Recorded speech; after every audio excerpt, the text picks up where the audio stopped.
Today we're going to talk about a book written in 1960, which is Psycho-Cybernetics by Maxwell Maltz. And this book was really something special. First of all, it is one of the best books I've ever read. And it's a book about psychology and about the image that oneself attributes to himself. And it's a book about how to improve your life from a psychology point of view. It really was fun to read, but at the same time it was very profound. So first concept is whether we realize it or not, each of us carries about with us a mental blueprint or image of ourselves. Once an idea or belief about ourselves goes into this picture, it becomes true, as far as we personally are concerned. We do not question its validity, but proceed to act upon it just as if it were true. Yeah, the idea is that the image that you have of yourself defines your actions, and at the end of the day it defines also the results that you will get in what you try. Very interesting notes. The human nervous system cannot tell the difference between an actual experience and an experience imagined vividly and in detail. So the idea is that you can improve the image you have of yourself by imagining experiences and acting upon them, and having an emotional connection and emotional reactions to those experiences. And those don't need to be real experiences, they just need to be imagined in detail, and you need to have some strong emotional reaction. Other note, it requires a minimum of 21 days for an old mental image to dissolve and a new one to gel. So basically it's not a process that happens overnight. If you think you're not interesting, you need to correct that image, because it's probably wrong. It's probably an exaggeration of your own bad characterial traits. So you can improve your image, and therefore you can improve your results and your actions. But it takes a little bit. It takes recurrent action, and it takes 21 days. So it's not overnight. Wittingly or unwittingly, you develop your self-image by your creative experiencing in the past. You can change it by the same method. So this is what we were talking about, and our self-image is based on what we experienced in the past and our emotional reactions to those experiences.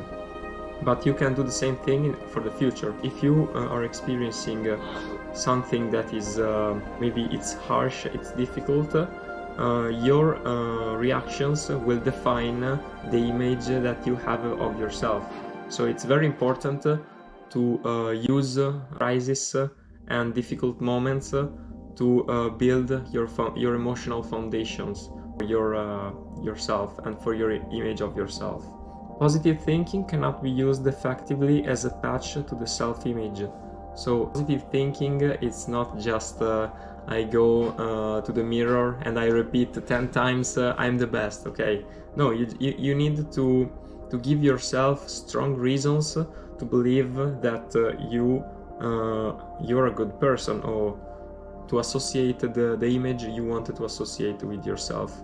So you need to have those experiences, to have those emotional reactions, and to demonstrate to yourself that you can do it. Actually, you're a strong person. And you must have a clear mental picture of the correct thing before you can do it successfully. This is why the best athletes, for example, they have strong visualization. So a football game, the best athletes, Messi, Cristiano Ronaldo, and the like, they imagine the situations, they imagine the goal, the shoot, they need to act. They imagine what are the best actions they need to take. So when they are on the pitch, they perform better. The modern man's anxiety stems from a lack of self-realization, and inner security can only be built by finding in oneself a uniqueness that is akin to the idea of being created in the image of God. So this is quite a profound concept. Yeah, anxiety stems from the fact that you think you're not good enough for the modern day's standards. So the solution is to consider yourself unique in your own way. You must not compare yourself with other people, because it's a comparison between you and yourself. It's your own game. I'm worse than Matthew because Matthew is handsome and I'm not very good physically. No, it's between you and yourself. So just stick to yourself and try to improve every day. Set aside a period of 30 minutes each day where you exercise your imagination. You want your mental pictures to approximate actual experience as much as possible. The way to do this is pay attention to small details. See yourself acting, feeling, being as you want to be. So this is a practical advice on how to improve your mental image, and you wanted to do it consistently every day, and you wanted to set a small period, like 20-30 minutes, but just do it every day, so you develop the habit. Hypnotic subjects are able to do surprising things only when convinced that the hypnotist's words are true. Every human being is hypnotized to some extent. So it's very interesting because hypnosis has a scientific basis. It's not like completely fake. Hypnosis is based on our way of getting convinced of something which maybe it's not real, but we believe it to be true. So if you believe the hypnotist say the truth, then you will act accordingly. So it's the same idea for our lives. If you believe that you are not a good person, if you believe that you're not worth the results you're getting, you will have a bad time continuing to act in the correct way and to have those results that you're getting. So negative experiences contribute to the learning process as negative feedback data. However, as soon as the error has been recognized as such, it is equally important that the error be consciously forgotten and the successful attempt remembered and dwelt upon. So the idea is that if you had a negative experience, the error, the mistake you made was formative in the sense that it helped you understand which was the correct course to take, but then you need to just forget consciously, of course, because you can't forget unconsciously or emotionally some things, but you need to just avoid thinking of the bad thing, the error that you made, because that was useful in its own way, but now you need to move on. Other section, very interesting. Attempting to use willpower to change beliefs or to cure bad habits has an adverse rather than a beneficial effect. The best way to break a habit is to form a clear mental image of the desired end result and to practice without effort toward reaching that goal. Willpower is actually overrated according to this book right here, because willpower, it's not the way you build a new habit. Because if you think about it, if you have a bad habit, for example, you smoke every day to alleviate your stress. You started smoking not using willpower, but because it was the easier way to alleviate your stress. So to break the habit, you need not to use willpower, but you need to have a clear image of the end result you want to reach. So the end result in this example is I want to be a person that doesn't smoke and it's not dependent on anything, and it's able to face difficult situations and stress without the need of a cigarette. Okay, it's not about willpower, it's only about having the direction and the clear image of the result you want to reach, and then practice daily, practice currently, without too much willpower, too much positive thinking and all that stuff. So ideas come most readily when you are doing something that keeps the mind alert without putting too much strain upon it, like shaving, driving a car. Ideas come when you least expect them, because if you try to think of new ideas and interesting solutions, often it's difficult and you don't find them. They just arrive to you when you're doing something completely different. For example, usually it happens to me when I do some practical activity, like showering or going for a run. So if you have been wrestling with a problem all day without making any apparent progress, try dismissing it from your mind and put off making a decision until you've had a chance to sleep on it. And this is very interesting because our brain actually, it's like a computer. It's not literally the same, but it carries forward processes in the background like you would do with a computer. And if you have a difficult problem you need to face, you can just think about I need to reach that solution, I don't know how. When you sleep, it's something magical happens, because those long hours of sleep, especially if you have a high quality of sleep, help you understand better the situation and analyze the problem unconsciously, and then maybe arrive to a solution.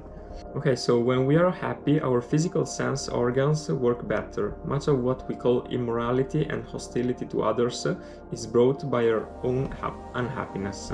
Immorality is linked to unhappiness, and if you're unhappy, you are more inclined to commit wrong actions and to behave badly. I don't agree a lot with all those online gurus that say that you shouldn't strive for happiness in your life, because happiness has its own meaning. So I think you should be at least a little happy in your life, because if not, it's not a life worth living, in my opinion. Okay, so this is a very poetic concept. So look forward, not backward, and develop a nostalgia for the future that keeps you youthful. So it's very, very poetic and very beautiful. It's about like you have nostalgia for the past, for the beautiful moments that you lived. You need to have it for the future. So it's a different way of saying I need to think about the future as something that is very beautiful and profound. It's not happened yet, so I need to look forward for the future and be excited about the future. The people who become offended the easiest have the lowest self-esteem.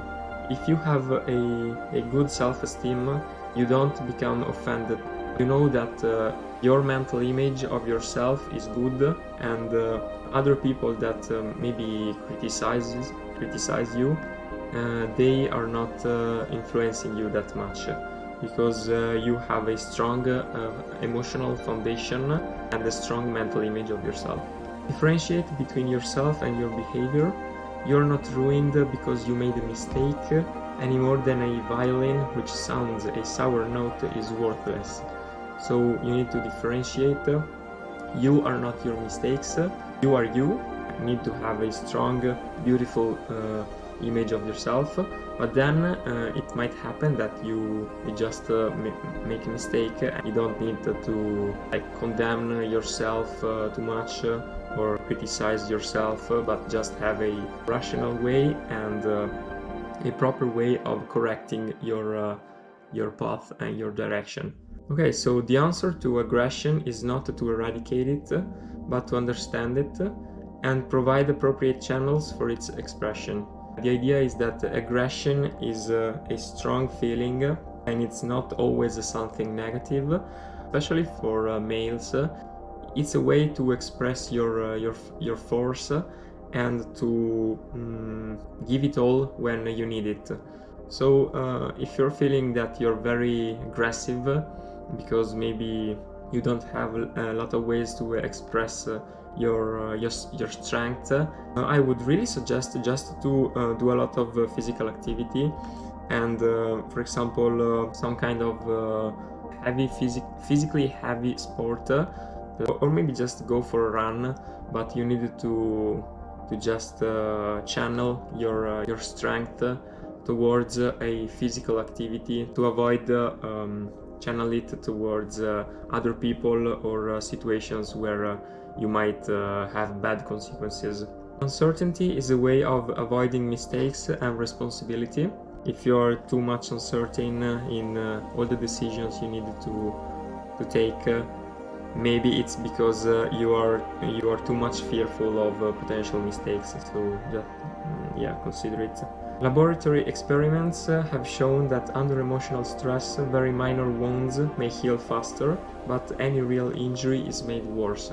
So this is very profound, and it talks about the fact that our physical health is very connected to our mental health. So mental health is very important, and also emotional stability is very important. You need to have those breaks when you're working a lot.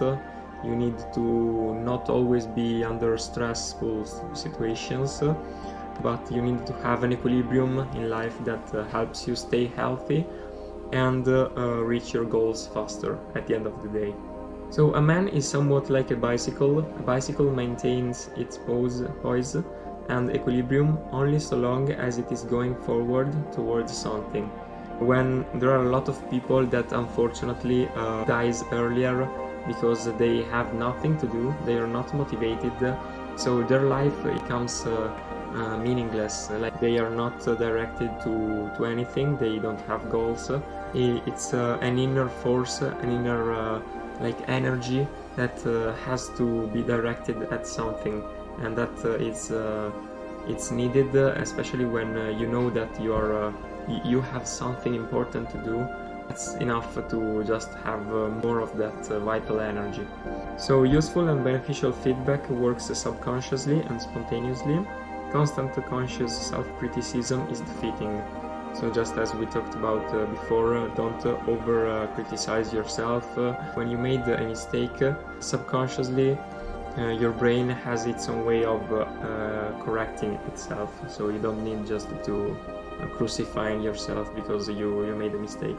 So build for yourself in imagination a little mental room. Furnish this room with whatever is most restful and refreshing to you. Whenever you begin to feel tension mounting or to feel horrid, retire into your quiet room for a few moments. There are no decisions to be made here.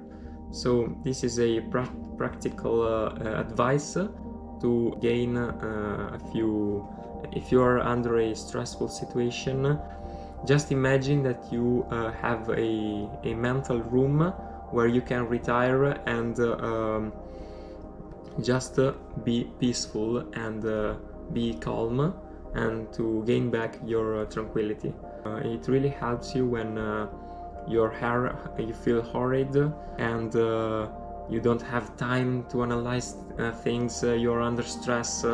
Just take a few moments, just a few minutes, okay, and retire into your mental room. So the more intense crisis situation under which you learn, the less you learn. Overmotivation interferes with reasoning processes. So yeah, we were talking about crisis. So during a crisis, you have it's harder to learn stuff because reasoning processes gets halted. It's a fight or flight situation. You are not analyzing, you're not rational. You just need to overcome the obstacle. We age not by the years, but by the events and our emotional reactions to them. So this is very, very interesting. I think that age is something of an abstract construct. because it's not really something that comes from nature. Because if you think about it, age is related to time, and time it's I believe time it's just a human construct. So age does not really depend on your years, but on the events that happen. Age is not something that you should be worried about. It's more the kind of life you're living and the kind of activities you're doing, and yeah, how much stress you feel, and yeah, just don't think about age is just a number, right? It's not the number that counts, but it's the events that you're living. So many people have made the mistake of habitually interpreting the feeling of excitement as fear and anxiety, and therefore interpreting it as a proof of inadequacy. It is not a sign of weakness, it is a sign of additional strength to be used in any way you choose. So this is something that it touches me a lot, because I thought of being really an anxious person, but I realized that a lot of times it was just excitement, and I really processed it as kind of fear. It's not fear, it's just excitement, and you need to think about it as energy, additional energy that you can deploy to perform better. You're not anxious, you're just ready to take action and to run. Very interesting concept. As a group, creative workers live longer and remain productive longer than non-creative workers. Create a need for more life and you will receive more life. Vital energy that we receive when we are really creating something that we think it's worthwhile. So really interesting. Man reaches his peak mentally somewhere around the age of 35 and maintains the same level until well past 70.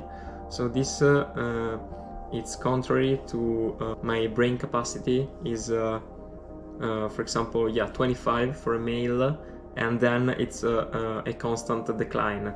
That's wrong, and this book says that it's from 35 actually to 70, which is the entirety of the adult age. Maybe, okay, your prime is when you're 25, but then if you stay active also mentally, if you stay engaged in if you keep creating stuff, you will not suffer a decline of your mental capacity. Last concept, the body is capable of curing itself, but that is the only sort of cure there is. Drugs, surgery, and various therapies work largely by either stimulating the body's own defense mechanism when it is deficient, or toning it down when it is excessive. The fact that we have our own ability to cure ourselves, the body cures itself. For example, if you think about if you think of a wound, largely medicine is just accelerating that ability of curing ourselves, or decelerating it when it's going out of control. That's it.